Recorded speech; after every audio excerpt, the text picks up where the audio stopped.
Madam, সব সময় তো আপনি আমাদেরকে প্রশ্ন করেন, আজ আমি আপনাকে একটা প্রশ্ন করি। কি প্রশ্ন করবি কর দেখে। ম্যাডাম, আপনার বুকের মাঝেও দুটো কি? দুষ্টু পাজি পচা, বের হ ক্লাস থেকে। আহা ম্যাডাম, রাখছেন কেন আর খারাপ ভাবেই বা নিচ্ছেন কেন? আমি বলতে চাচ্ছি BOOK, বুক অর্থাৎ বই। আপনার বইয়ের মাঝেও দুটো কি?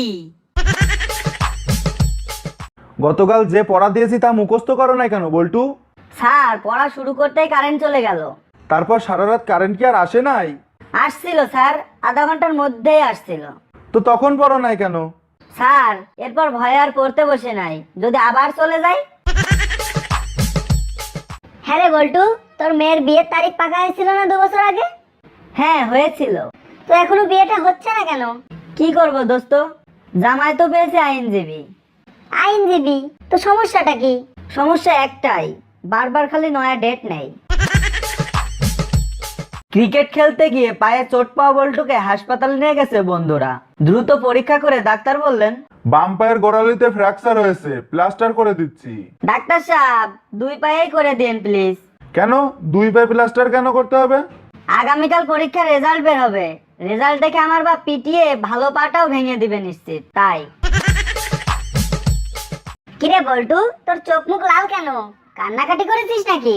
আর বলিস না, কালকে একটি রোমান্টিক বিচ্ছেদের গান শুনে গার্লফ্রেন্ডের জন্য পাক্কা 1 ঘন্টা ধরে বাথরুমে গিয়ে কেঁদেছিলাম। কি বলিস, তোর তো গার্লফ্রেন্ডই নেই? হ্যাঁ রে, সেটাই তো। বের হয়ে মনে পড়লো আমার তো কোনো প্রেমিকাই নাই। সেই দুঃখ আর হতাশায় ঘরে গিয়ে আবার টানা 2 ঘন্টা ধরে কেঁদে ভুগ বাসালাম। আমার ভালোবাসার মাত্র 2 জনই সাক্ষী ছিল। তাই নাকি? কে কে? একজন হচ্ছে যাকে ভালোবাসতাম সে, অপরজন হচ্ছে তার দাদি। তো ছিল বলছিস কেন? একজন আমার চেয়ে স্মার্ট ছেলে পেয়ে মুখ ফিরিয়ে নিয়েছে, আর অপরজন অনেক বয়স হয়েছিল তার, তাই দুনিয়া থেকেই সে মুখ ফিরিয়ে নিয়েছে। তোমার কাছে না স্বীকার করে পারছি না, মেয়ে পটানোর চক্করে ফেসবুকে এ যাবৎ 15 জন ছেলেকে পটিয়ে ফেলেছি বল্টু। বলছেন কি বস? আপনার থেকে তো সাবধান থাকতে হবে। স্বভাব যে আপনার এরকম তা তো আন্দাজ করতে পারি নাই। মোর জ্বালা, তুমি যা ভাবছো আসলে তা না। ওই ছেলেগুলো মেয়ে পরিচয়ে অ্যাকাউন্ট খুলে রেখেছে ফেসবুকে। বুঝেছি শাবলু, সময় খুব দ্রুত বদলে যাচ্ছে রে, আর বদলাচ্ছে বিনোদনের কায়দাও। সময় নাই খুব দ্রুত বদলে যাচ্ছে, কিন্তু বিনোদনের কায়দা কি করে বদলাচ্ছে? এই দেখ, আগে টিভি রেডিও ছিল না, তখন মানুষ অবসর সময়ে বিনোদন করত মোরগ লড়াই লাগিয়ে। সবাই মোরগদের লড়াই দেখে মজা নিত। এখন মানুষ আর সেই মজা নেয় না। এখন নিউজ চ্যানেলওয়ালারা নেতাদের ডেকে মোরগ লড়াই বাঁধিয়ে দেয়, মজা লোটে লাখ লাখ মানুষ। বুঝেছি শাবলু, আগের দিনে নতুন পরিস্থিতি বা বিখ্যাত কারোর সঙ্গে দেখা হলে লোকজন তার মুখোমুখি বসা বা দাঁড়ানোর চেষ্টা করত, আর এখন মানুষ তার পাশাপাশি থাকতে চায়। তাই নাকি? কেন? কেন তুই জানিস না, সেলিব্রিটিদের সাথে মানুষ সেলফি তুলতে চায়। টুনি আর বল্টু একই ক্লাসে পড়ে। টুনির প্রতি দুর্বল বল্টু। বিষয়টি বুঝে টুনি মাঝে মধ্যে মজা নেয় ওর সঙ্গে। একদিন তেমনি মজা নিতে গেল টুনি। গতকাল তোমার জন্য রাখি নিয়ে এসেছিলাম, তুমি হাতে বাঁধতে দিলে না কেন? সেই ভুল শোধরাতেই তো আজ তোমার জন্য মঙ্গলসূত্র নিয়ে এসেছি, তুমি নিশ্চয় না করবে না।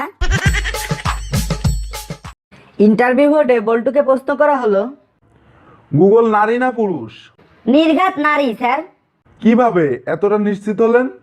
কোনো প্রশ্ন শেষ করতে দেয় না স্যার, শুরুর সঙ্গে সঙ্গে কমপক্ষে 10টি সাজেশন হাজির করে বসে।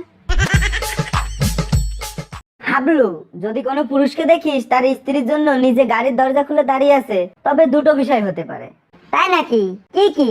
হয় তিনি গাড়িটি নতুন কিনেছেন, আর না হয় তিনি মাত্রই বিয়ে করেছেন। হ্যালো বন্ধুরা, আমাদের ভিডিওটি যদি তোমাদের ভালো লেগে থাকে অবশ্যই লাইক, কমেন্ট এবং শেয়ার করো। আর হ্যাঁ, তোমরা তো জানো আমি বল্টু। আমার নতুন নতুন জোকস ভিডিও পেতে আমাদের চ্যানেলটি সাবস্ক্রাইব করো, আর পাশে থাকা বেল আইকনটি চেপে দাও। ধন্যবাদ।